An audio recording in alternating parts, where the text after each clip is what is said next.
So respiration in plants is, we are starting today respiration chapter 14, and in this we will be studying about the plant physiology, how the plant respire and plant breathe करते हैं. आपको पता है plant सांस लेते हैं कि नहीं लेते? What do you say about that? Plant को ब्रीथ करने की जरूरत है या फिर प्लांट सांस लेते हैं तो किन स्ट्रक्चर के थ्रू लेते होंगे? कौन से स्ट्रक्चर उनके अंदर होते होंगे जिनसे प्लांट सांस लेते हैं? हम तो नाक से ले लेते हैं, हमारे पास लंग्स भी हैं, पर प्लांट की क्या है? प्लांट के पास क्या होता है? Yes, tell me. प्लांट्स के पास स्टोमेटा वगैरह होता है जो रात में हम ब्रीथ करते हैं. यस, प्लांट के स्टोमेटा होता है. ज्यादातर प्लांट्स तो दिन में ही ब्रीथ करते हैं, रात में भी करते हैं. और जो डेजर्ट वाले हैं वो सिर्फ रात में करते हैं, वो दिन में ओपन ही नहीं कर सकते क्योंकि रात दिन में बहुत गर्मी होती है. क्लियर? अब प्लांट ब्रीथ करते हैं तो उनको ऑक्सीजन, हम लोग ब्रीथ करते हैं तो हमारी ऑक्सीजन का क्या काम था? What was the work of our oxygen? Yes, हमारे बॉडी में ऑक्सीजन जाकर क्या करती थी अंदर? बेसिकली ऑक्सीजन को हम ले रहे हैं तो वो ऑक्सीजन हम इसीलिए लेते हैं ना, क्योंकि ऑक्सीजन हमारे अंदर जाके फूड को ब्रेक डाउन करती है, फूड में से एनर्जी बनाती है. इसीलिए तो हम ऑक्सीजन लेते हैं, बिकॉज वो अंदर जाए, उसके प्रेजेंस में फूड ब्रेक हो, एरोबिक रेस्पिरेशन हो. एरोबिक रेस्पिरेशन में क्या है, ज्यादा एनर्जी मिलती है, एटीपीज बनते हैं. तो ये जो दो आगे नाम बताए हुए हैं कि प्लांट ब्रीथ कैसे करते हैं, उसके बाद आगे जो लिखा है ग्लाइकोलाइसिस, फर्मेंटेशन जो लिखा है, respiratory balance sheet, एम्फीबोलिक pathway, respiratory quotient, ये सब है आपके रेस्पिरेशन के मेथड्स के. ऑर्गेनिज्म के अंदर रेस्पिरेशन किन बायोकेमिकल पाथवे से होगी? बायोकेमिकल पाथवे मतलब स्टेप बाय स्टेप रिएक्शन. कि ग्लूकोज होगा, ग्लूकोज फूड है, जनरली सबका ग्लूकोज फूड है, उसके अंदर से किस फॉर्म में एनर्जी बनेगी? How will be the energy formed by the glucose? Is it clear? तो ये 10 स्टेप के कुछ रिएक्शन, एक एक करके इसमें ग्लूकोज अलग अलग चीजों में चेंज होता रहता है और उससे फिर पायरुवेट बन जाता है. तो हर ऑर्गेनिज्म में सबसे पहला स्टेप तो रेस्पिरेशन का यही होता है, ग्लूकोज का चेंज होना पायरुवेट में. चाहे वो एरोबिक रेस्पिरेशन हो, चाहे वो एनारोबिक रेस्पिरेशन हो, डजंट मैटर, बट ग्लूकोज सबसे पहले किस में बदलता है? पायरुवेट में. और इस प्रोसेस को, ये 10 स्टेप की रिएक्शन को बोलते हैं ग्लाइकोलाइसिस, ग्लूकोज को ब्रेक करना. ग्लाइकोलाइसिस नाम से भी समझ में आ रहा है आपको? Glyco means glucose, lysis means breaking. Is it clear? Is it clear बेटा? Yes ma'am.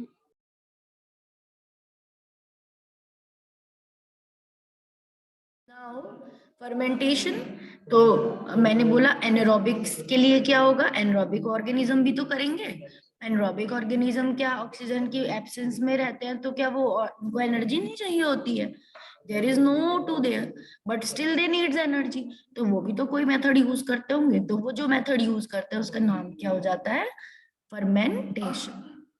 चाहे कुछ बैक्टीरियाज हों, चाहे कुछ फंगीज हों, जिनको जो ऑक्सीजन की एब्सेंस में भी क्या बना लेते हैं? एनर्जी बना लेते हैं. तो बैक्टीरिया हो चाहे फंगी हो, जिसको ऑक्सीजन नहीं चाहिए, जो ऑक्सीजन सांस भी नहीं ले सकती, बहुत नॉर्मल स्ट्रक्चर्स हैं, बहुत ही माइक्रोस्कोपिक स्ट्रक्चर्स हैं, तो वो किसके फॉर्म में करते हैं रेस्पिरेशन? फर्मेंटेशन के फॉर्म में. किसके फॉर्म में? फर्मेंटेशन के फॉर्म में. एरोबिक एक तो होती है एरोबिक रेस्पिरेशन, दूसरी होती है एनएरोबिक रेस्पिरेशन. तो फर्मेंटेशन दूसरा नाम है किसका?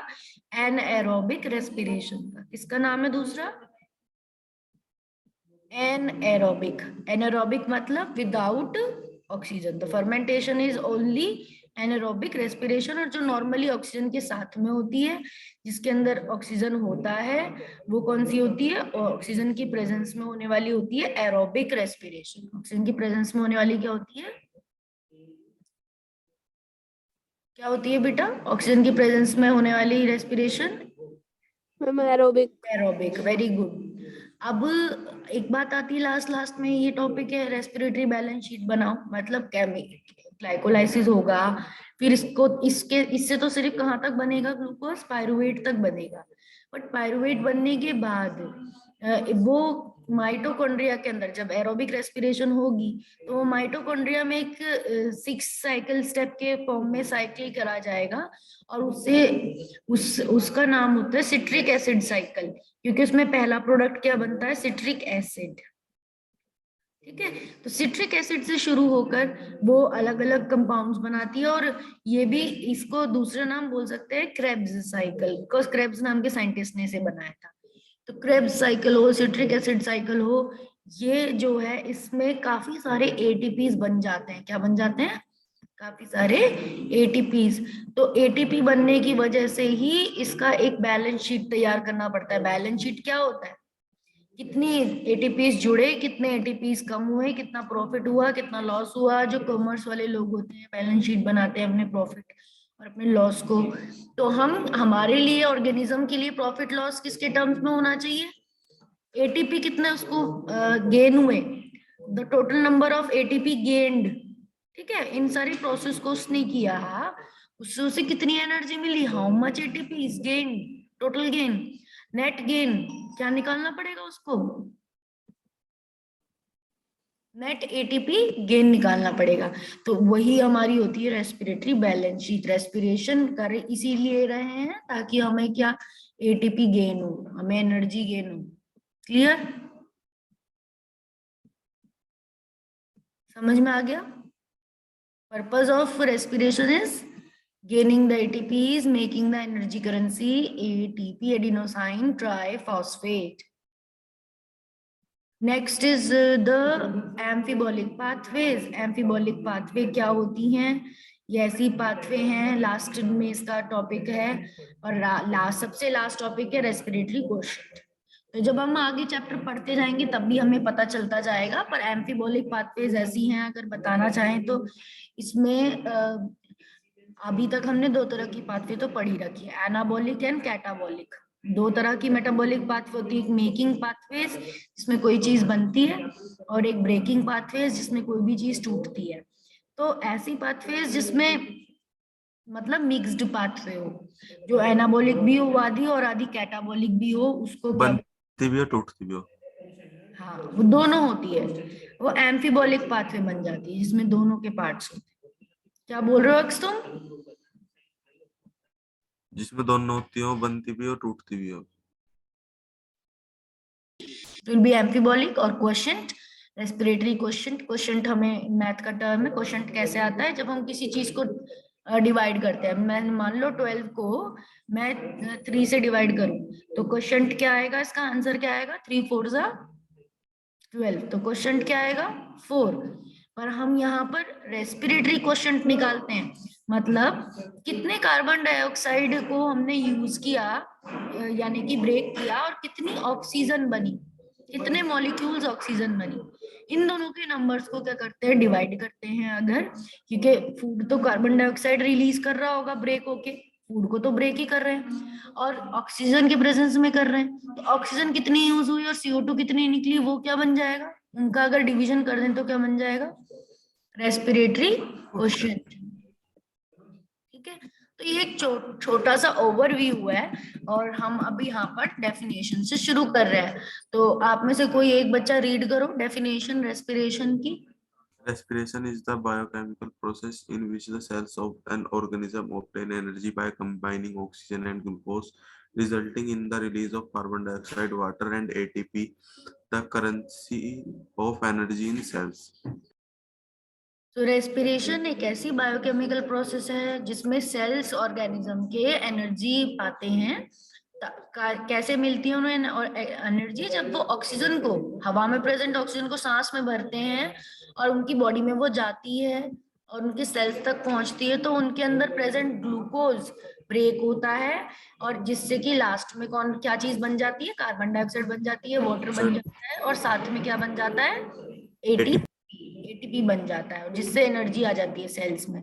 ये वाले पॉइंट्स पढ़ लो कि कौन से ऑर्गेनिज्म कैसे रेस्पिरेशन करते हैं। ये पॉइंट्स हैं कौन से ऑर्गेनिज्म कैसे रेस्पिरेशन करते हैं। Read them. Living organisms require energy. Life energy required oxidation of macromolecules, food. Green plant and cyanobacteria green photosynthesis. Plants and cyanobacteria photosynthesis से पाते हैं। Animals heterotrophs directly from plants, herbivore indirectly carnivore.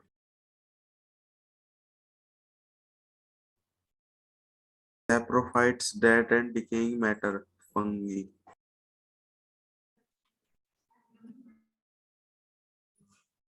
तो सही है, living organism सभी को energy चाहिए life process के लिए। एनर्जी के लिए उसको फूड का ब्रेक डाउन भी करना पड़ेगा, दैट मींस ऑक्सीडेशन करना पड़ेगा। ऑक्सीजन की प्रेजेंस में फूड टूटेगा। और ग्रीन प्लांट जो साइनोबैक्टीरिया, तो फोटोसिंथेसिस के दौरान उन्होंने क्या बनाया है, फोटोसिंथेसिस से। वो ऑटोट्रॉफ है, तो फूड उन्होंने कैसे बनाया है, फोटोसिंथेसिस से। इससे पहले हमने फोटोसिंथेसिस ही पढ़ी है, तो उससे उन्होंने फूड बनाया।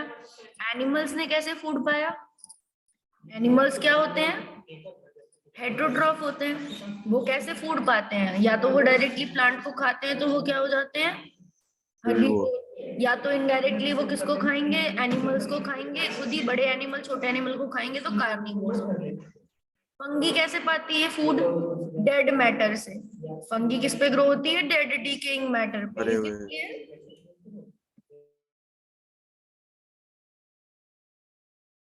फूड सोर्स क्या है, अब ये फूड सोर्स ब्रेक होता है in the presence of oxygen, उसी को हम बोल देते हैं रेस्पिरेशन।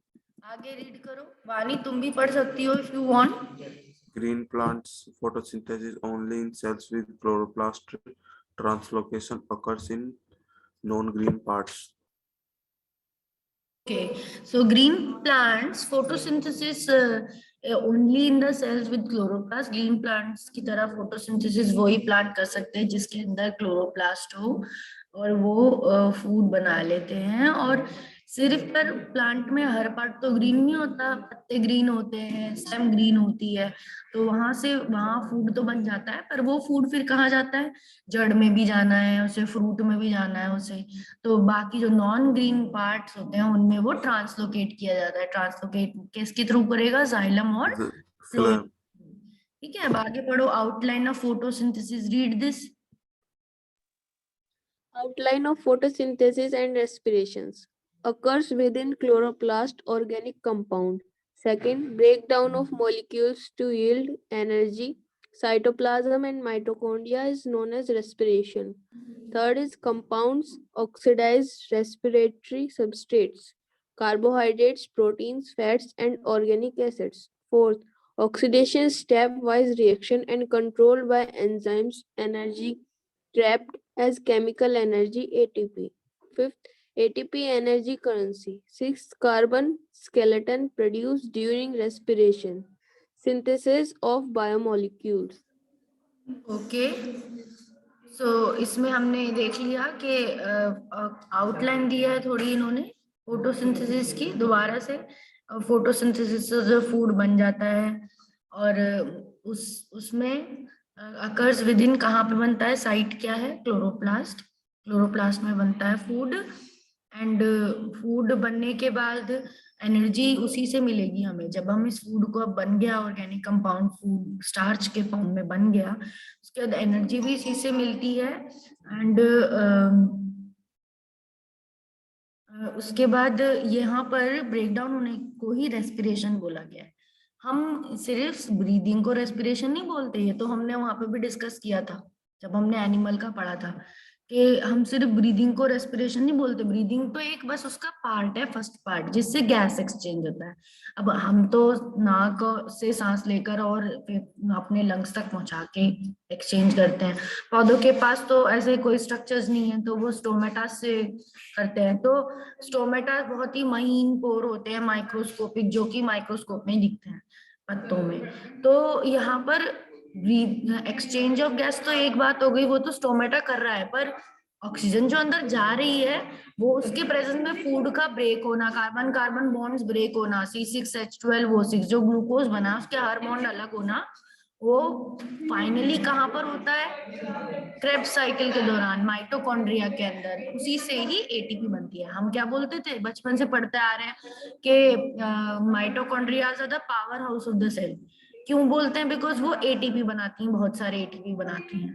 तो एटीपी एनर्जी करेंसी होती है, एटीपी जरूरत होती है पूरे सेल को अपने काम करने के लिए। तो इस वजह से कार्बन स्केलेटन्स टूटते हैं, फोटोसिंथेसिस का जो भी ऑर्गेनिक फूड था वो ब्रेक होता है ऑक्सीजन की प्रेजेंस में, और बहुत सारे एटीपी बनते हैं। ठीक है, यही रेस्पिरेशन, एक्चुअल रेस्पिरेशन चाहे एनिमल की हो चाहे प्लांट की हो, मेनली इसी को कहा जाता है कि जब फूड ब्रेक होता है in the presence of oxygen. ठीक है, तो यहाँ दे रखा है कि जो फूड टूटेंगे, जिन जिन फूड्स को ब्रेक किया जाएगा उन्हें क्या कहेंगे? रेस्पिरेटरी सबस्ट्रेट कहेंगे। जो कार्बोहाइड्रेट हो सकते हैं, प्रोटीन हो सकते हैं, फैट हो सकते हैं, ऑर्गेनिक एसिड हो सकते हैं, रेस्पिरेटरी सब्जेक्ट, इनको तोड़कर ही मिलता है ATP. Oxidation step wise reaction होगा, चाहे ग्लाइकोलाइसिस हो चाहे क्रेब्स साइकिल हो, वो क्या होंगे? स्टेप वाइज होंगे, एक के बाद एक ही हो सकते हैं। और ये सारे स्टेप्स कौन कैटलाइज करेंगी? इंजाइम्स कैटलाइज करेंगी, और इनसे एनर्जी बनेगी एटीपी के फॉर्म में। एटीपी एनर्जी करेंसी है सेल की। कार्बन स्केलेटन जो भी बनेंगे रेस्पिरेशन के दौरान, वो दूसरे मॉलिक्यूल्स को भी बना सकते हैं, सिंथेसिस कर सकते हैं। छोटे मोटे बाय प्रोडक्ट बीच बीच में बनते रहेंगे, तो they can be use in making other structures in the cell. Clear? अब नेक्स्ट स्लाइड देखेंगे हम, mechanism of exchange of gases. Read करो इसे। Plant require O2 for respiration, no specialized organ of gaseous exchange, but have stomata and lenticels. तो plant को oxygen के लिए, respiration के लिए कोई स्पेशलाइज्ड गैस का और एक्सचेंज का ऑर्गन तो नहीं है, बट उसके पास दो चीजें हैं। ग्रीन स्टेम में स्टोमेटा है, और अगर उसकी स्टेम वुड की बन जाती है तो उसमें कौन से सेल से होता है? लेंटिसेल से होता है एक्सचेंज। आगे पढ़ो। Reasons why plant don't need respiratory organs. Each plant part take care of its own gas exchange needs. There is very little transport of gases from one plant part to another. Second, plant do not present great demand for gas exchange. Respiration in plants is far low than animals, so oxygen requirement will be met by photosynthesis, where oxygen will be directly released into cells.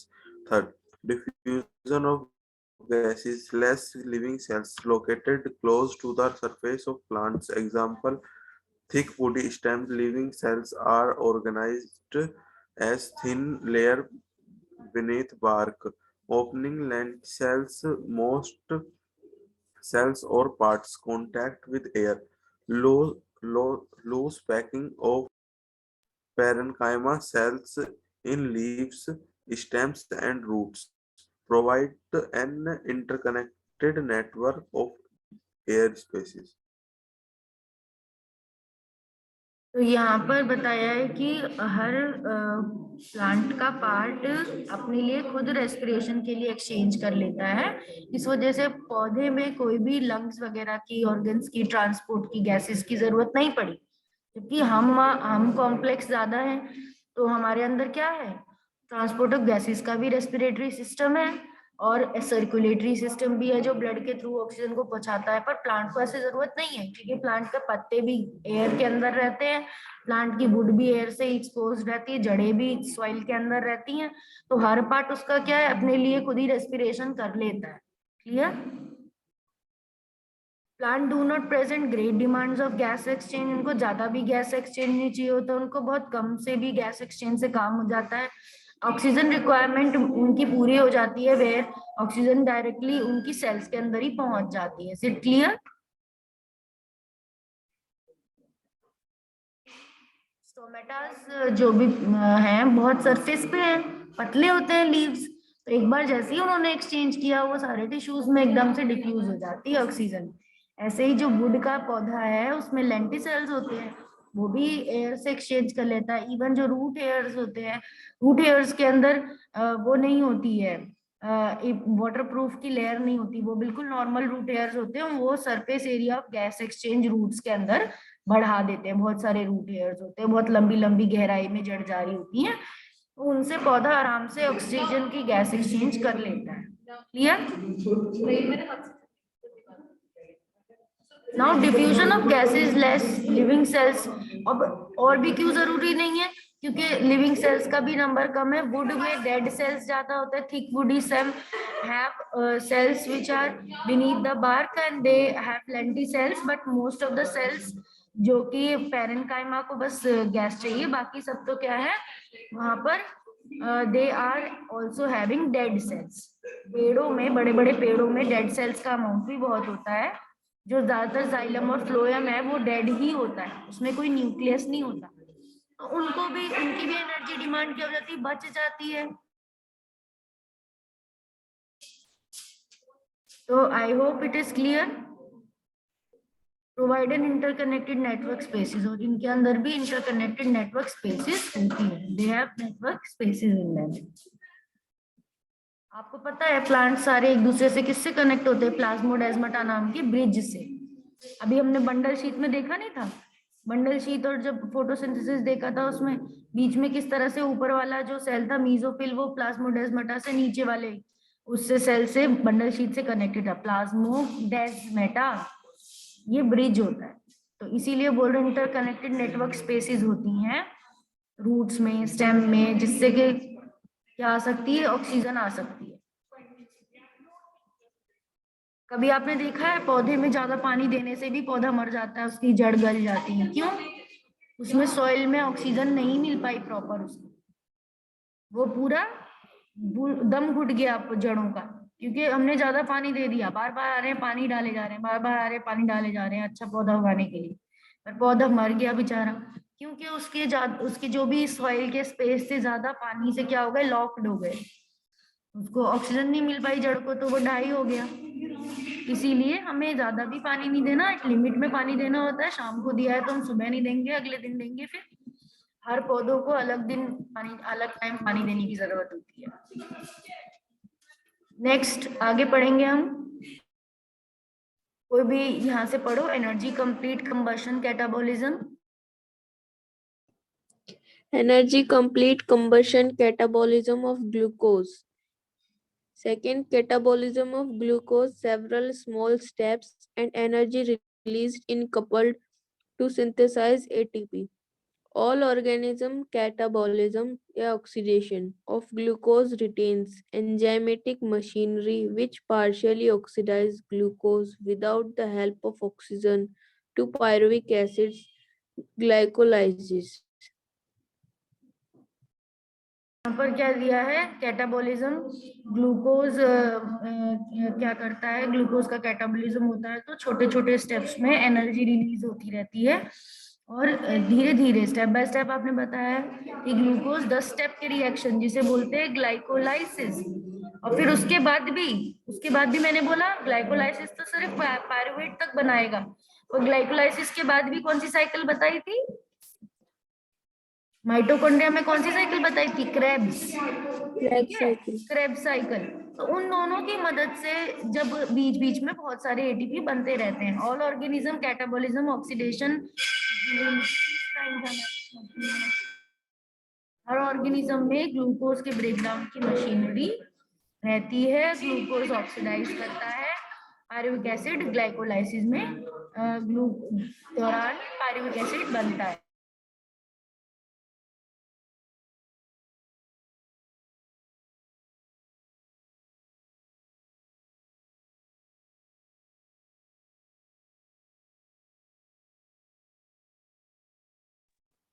तो यहाँ पर glycolysis शुरू हो रहा है, इसी के साथ ग्लाइकोलाइसिस का मीनिंग समझा रखा है। कौन से 3 साइंटिस्ट ने इसको पहले डिस्कवर किया था, उनके नाम दे रखे हैं। क्लियर? तो ये 3 साइंटिस्ट के नाम की वजह से, इनके सरनेम के नाम की वजह से, मेयरहोफ, परनास एंड एम्बेडेन, इसकी वजह से, इनके सरनेम के फर्स्ट लेटर की वजह से इसे ईएमपी पाथवे भी कहा जाता है। क्या कहा जाता है?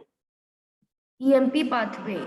तो इसका मीनिंग भी स्प्लिट करके बताया, ग्लाइकोज का मतलब शुगर होता है, लाइसिस का मतलब स्प्लिटिंग होता है, शुगर को हम ब्रेक कर रहे हैं, इसमें ग्लूकोज को ब्रेक कर रहे हैं, ठीक है, पायरुवेट बना रहे हैं। तो रीड करो बेटा कहाँ होता है ये, इसकी कौन सी साइट है, साइटोप्लाज्म में होता है लिविंग ऑर्गेनिज्म की, रीड करो इसे। In anaerobic organisms, it is the only process in respirations, occurs in cytoplasm and present in all living organisms. Glucose partially oxidation to form two molecules of pyruvic acids. Sucrose and storage carbohydrate source of glucose. Enzymes involved invertase, hexokinase, isomerase, dehydrogenase, kinase, and enolase, pyruvate kinase. सही है। तो इसमें anaerobic organism एक ऐसी process, anaerobic के लिए सिर्फ यही एक लौती प्रोसेस है। एनारोबिक तो क्रेब्स साइकिल कर भी नहीं सकते, क्यों? क्योंकि उनमें माइटोकॉन्ड्रिया नहीं होती है। बैक्टीरियाज हैं, बैक्टीरियाज में कोई ऑर्गेनेली होती है? बैक्टीरियाज में तो कोई ऑर्गेनेली होती ही नहीं है, उनमें सिर्फ क्या होता है, उनमें सिर्फ साइटोप्लाज्म होता है, और ग्लाइकोलाइसिस तो साइटोप्लाज्म में होती है। तो ऐसे ऑर्गेनिज्म जिनके अंदर ऑर्गेनेली नहीं होती हैं वो एनारोबिक एस्पिरेशन करते हैं, और वो क्या करते हैं, ग्लाइकोलाइसिस से ही एटीपी बनाते हैं। तो कुछ नेट गेन जो होता है 2 to 6 एटीपी का इनको गेन होता है, उतना ही इनके अंदर पॉसिबल है, इससे ज्यादा एटीपी वो नहीं बना सकते ग्लूकोज को ब्रेक करके। जबकि यहाँ पर ग्लूकोज जो होता है पार्शियली ब्रेक होता है ग्लाइकोलाइसिस में 2 मॉलिक्यूल ऑफ पायरुवेट में, चाहे वो एरोबिक में हो रहा हो चाहे एनारोबिक में। ग्लाइकोलाइसिस का मतलब ये है ग्लाइकोज में ग्लूकोज टूटेगा और 2 मॉलिक्यूल क्या बनाएगा, एक ग्लूकोज 2 मॉलिक्यूल बनाएगा पायरुविक एसिड के। सुक्रोज और स्टोरेज कार्बोहाइड्रेट है ग्लूकोज को देने वाले। अब तुम बोलोगे ग्लूकोज टूटता है तो मैम ग्लूकोज आता कहाँ से? तो ग्लूकोज इनसे आता है, या तो पौधे ने जो फोटोसिंथेसिस के दौरान शुगर बनाई होंगी सुक्रोज की फॉर्म में, या कार्बोहाइड्रेट स्टोर करे होंगे स्टार्च के फॉर्म में, ठीक है। क्लोरोप्लास्ट में आपने देखा था ना, स्टार्च ग्रेन्यूल्स था क्लोरोप्लास्ट के अंदर, स्टार्च स्टोर कर रखा था उसने, उससे उन्हें ग्लूकोज मिलता है। फिर ग्लूकोज किस में एंटर कर जाता है, ग्लाइकोलाइसिस में एंटर कर जाता है रेस्पिरेशन के दौरान, clear. Enzyme involved is invertase, hexokinase, isomerase, dehydrogenase, kinase, enolase, pyruvate। अब ये 10 स्टेप का रिएक्शन है, अलग अलग एंजाइम से कैटेलाइज होता है, इसीलिए स्टेप बाय स्टेप के लिए अलग अलग एंजाइम्स लगती हैं। इवन आपकी बुक में इनमें से कोई एग्जाम में नहीं आएंगी, बिकॉज आपकी बुक में मेंशन नहीं है एंजाइम्स, बट ये एक्स्ट्रा के लिए आपको दे रखा है इसमें। आप पाथवे बनाओगे तो पाथवे भी जो आपका एनसीईआरटी का है ये यहाँ पर दे रखा है, इसमें कोई एंजाइम नेम मेंशन नहीं है, बट इसमें हर स्टेप में अलग एंजाइम यूज होती है, क्लियर। तो आप ये पाथवे अगर बनाते हो एग्जाम में ग्लाइकोलाइसिस का क्वेश्चन आता है तो you have to learn this, कि ग्लूकोज से ग्लूकोज 6 फॉस्फेट से fructose 6 phosphate, fructose 1,6 biphosphate, triose phosphate, 2 triose biphosphate, triose phosphate, 2 phosphoglycerate, phosphoenol, pyruvate and pyruvate. तो इस तरह से आपको ये पूरा रिएक्शन याद करना होगा। ये हमें अभी बहुत हार्ड लग रहा होगा, और जब हम अगर इसे 3-4 बार बना लेंगे ना, तो जैसे बचपन में हमने 2 का टेबल या 9 का टेबल याद किया था पहली बार, हमें बहुत हार्ड लगता था, पर फिर जब हम उसे बना के याद कर लिया कि पहले ये फिर ये फिर ये फिर ये दोनों आएंगे, फिर ये आएगा इस स्टेप पे, फिर इसके बाद ये आता है, फिर ये आता है, तो ऐसे करके हम इसको याद कर लेंगे तो आराम से याद हो जाती है, और इसमें फिर फुल मार्क्स मिलते हैं, क्योंकि ये साइकिल बनाने को आती है पेपर, ये ड्रॉ ग्लाइकोलाइसिस। तो हमें इसी तरह से याद करना होता है, ठीक है। चीज जितनी हम प्रैक्टिस करते हैं उससे, ये साइकिल्स का सिर्फ प्रैक्टिस से कर सकते हो, साइकिल्स को आप और तरीके से याद कर ही नहीं सकते। प्रैक्टिस जितनी बार आपने इसे कॉपी पे लिख दिया उतनी बार आपको, जैसे केमिस्ट्री की इक्वेशंस लर्न करते हो वैसे लर्न होगी है। पर इसमें थोड़ा सा क्या है, कॉन्सेप्ट है, कॉन्सेप्ट आपको हेल्प करता है कि आप इसके बाद क्या आएगा वो आप कॉन्सेप्ट से समझ सकते हो। जैसे अगर मैं आपको यहाँ समझाऊं, इस साइकिल को देखें हम, तो आप यहाँ ध्यान ये रखना है आपको कि कहाँ पर कौन सी चीज ऐड हो रही है, ग्लूकोज है, ग्लूकोज के बाद नेक्स्ट जो बना है ग्लूकोज 6 फॉस्फेट बना है, क्यों? क्योंकि यहाँ पर एक एटीपी ब्रेक हुआ है, एटीपी ब्रेक हुआ है तो उसने अपना फॉस्फेट किसको दिया होगा, ग्लूकोज को दिया होगा, और वो उसने 6 पोजीशन पे दिया है तो ग्लूकोज 6 फॉस्फेट बन गया। अब ग्लूकोज 6 फॉस्फेट का फ्रक्टोज 6 फॉस्फेट इस थर्ड स्टेप में आइसोमर बना देता है। आइसोमर बनता है आइसोमेरेज एंजाइम से, और ये बन जाता है फ्रक्टोज 6 फॉस्फेट। ग्लूकोज का फ्रक्टोज का स्ट्रक्चर आइसोमरिक है, एक दूसरे में बस एक फंक्शनल ग्रुप का चेंज है, और वो इस वजह से ग्लूकोज से फ्रक्टोज में चेंज हो जाता है। अब एक और एटीपी ब्रेक हो रहा है, आप देख रहे हो, तो ये इसको एक और एटीपी दे देगा। जब ये फ्रक्टोज 6 फॉस्फेट को 1 पोजीशन पे एक और एटीपी दे देगा, तो अब ये हो जाएगा फ्रक्टोज 1,6 बाई फॉस्फेट या बिस फॉस्फेट। बिस मतलब 2, ठीक है, 2 फॉस्फेट है इसमें 1 और 6 पोजीशन पे। फिर ये अब ब्रेक होता है, it break into 2 compounds, triose phosphate and triose phosphate. दोनों ट्रायोज फॉस्फेट तो है, पर इनमें भी ये भी आइसोमर्स है, इंटरकन्वर्टेबल। ग्लिसरॉल्डिहाइड 3 फॉस्फेट, आप यहाँ देखोगे इक्विलिब्रियम का साइन है, मतलब ग्लिसरॉल्डिहाइड 3 फॉस्फेट आगे जाकर डाइहाइड्रोक्सी एसीटोन फॉस्फेट बना लेता है, और डाइहाइड्रोक्सी किस में कन्वर्ट हो सकता है, इसमें कन्वर्ट हो सकता है। तो इंटर कन्वर्टेबल प्रोडक्ट बन जाते हैं 2, यानी एक फ्रक्टोज से ये भी 3 कार्बन का है और ये भी 3 कार्बन का है, 2 3 कार्बन के मॉलिक्यूल्स बन जाते हैं। Clear? Is it clear? Then उसके बाद NAD, NADH, triose phosphate, phosphoglycerate, ये सब क्या रहते हैं, स्टेप बाय स्टेप रिएक्शन जाते हैं। ट्रायोज फॉस्फेट के ग्लिसरॉल्डिहाइड 3 फॉस्फेट उसका केमिकल नेम है, ट्रायोज फॉस्फेट जनरल नेम है। इसमें हम देख रहे हैं NAD से NADH, यानी कि इसने क्या किया है, ग्लिसरॉल्डिहाइड 3 फॉस्फेट ने अपने हाइड्रोजन NAD को दिए, तभी तो प्रोडक्ट क्या बना, NADH। समझ में आ रहा है आपको? ये यानी कि ऊपर वाला कंपाउंड क्या हुआ है, इसने लूज किए हैं hydrogen, it has lost the hydrogen, lose hydrogen.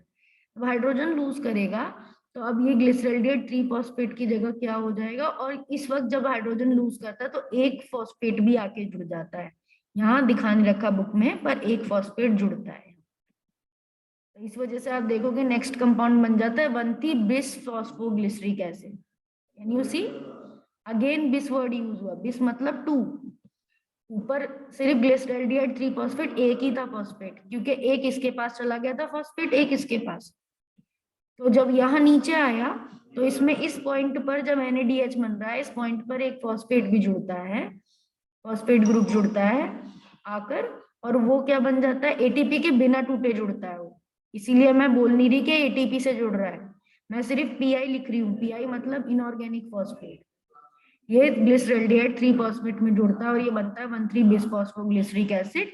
अब ATP बनने शुरू होंगे, क्योंकि ये एक ऐसा मॉलिक्यूल है, ये ATP बनाता है। अब तक ATP यूज हो रहे थे, कैन यू सी? पहले 2-3 स्टेप में ATP बस क्या हुए हैं, यूज हुए हैं। अब नीचे जो स्टेप है उनमें ATP प्रोड्यूस होने लगेंगे, एक यहाँ पर प्रोड्यूस होगा इस पॉइंट पे, और एक लास्ट पॉइंट पे प्रोड्यूस होगा। यहाँ तक जो मैंने ये साइकिल बताई है, यहाँ तक समझ में आई आपको? Is it clear? अभी 2-3 बार में आपको जाके आएगी कि फ्रक्टोज से पहले ATP ब्रेक हुआ तो ग्लूकोज से ATP ब्रेक हुआ तो ग्लूकोज 6 फॉस्फेट, फिर आइसोमर बना फ्रक्टोज 6 फॉस्फेट, फिर उसके बाद एक ATP और ब्रेक हुआ तो फ्रक्टोज 1,6 बिस फॉस्फेट। ये हाई एनर्जी मॉलिक्यूल है, इसलिए ये 2 चीजों में टूट गया, ट्रायोज फॉस्फेट यानी ग्लिसरॉल्डिहाइड 3 फॉस्फेट और डाइहाइड्रोक्सीस्टोन फॉस्फेट। तो ये पूरी साइकिल 2 बार चलती है, एक बार इसके लिए ग्लिसरॉल्डिहाइड 3 फॉस्फेट के लिए, एक बार जो ये होता है ये भी इसमें वापस बदल जाता है, तो दूसरी बार फिर दोबारा चलती है। तो ये नीचे वाले रिएक्शंस ट्वाइस होते हैं। यहाँ पर एक फॉस्फेट और ऐड कर दिया तो 1,3 बिस फॉस्फोग्लिसरिक एसिड। यहाँ पर पहला ATP बना, तो पहला ATP भी बना 1,3 बिस फॉस्फो से, ये क्या हो गया 3 फॉस्फो, यानी इसमें जो ATP था वो ADP ने ले लिया और वो किस में चेंज हो गया, ATP में चेंज हो गया, पहला ATP बन गया। अब 3 फॉस्फोग्लिसरिक एसिड है, ये किस में बदल गया, 2 फॉस्फोग्लिसरिक एसिड में बदल जाता है। एंड इसके बाद ये भी एक और फॉस्फेट ग्रुप रिलीज करता है और ये फॉस्फोइनॉल पायरुवेट बनता है। क्या बनता है, फॉस्फोइनॉल पायरुवेट। एंड ये फॉस्फोइनॉल पायरुवेट देन फिर दोबारा से ADP रिलीज करके ATP बनता है। 3 कार्बन का पायरुविक एसिड बन जाता है। क्या बन जाता है? 3 कार्बन का पायरुविक एसिड। अब आप ये पढ़ोगे इसके रिएक्शन के बारे में आगे क्या लिखा है, ये आपको डायग्राम बुक से बना लेना है। Now any one of you will read this के how the pathway is going on. ठीक है, तो look at this and read it.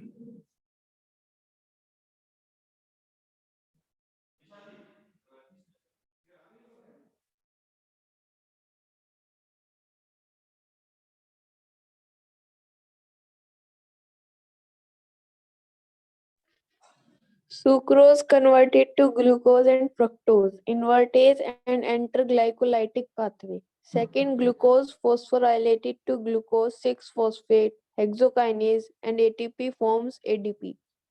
Glucose 6-phosphate isomerase to fructose 6-phosphate isomerase. Fructose 6-phosphate converts to fructose 1,6-diphosphate kinase and ATP forms ADP. Fructose 1,6-diphosphate splits to dihydroxy acetone phosphates 3 carbon and 3-phosphoglyceride 3C PGAL, which isomerase between them. Okay, so this is your equation. यहाँ पर वही steps ही बता रखे हैं, आगे के भी पूरे कर लो। 10 स्टेप्स हैं बेटा ये। Complete this also, then we will end the session. अब फिर हम अगला टॉपिक कल से शुरू करेंगे।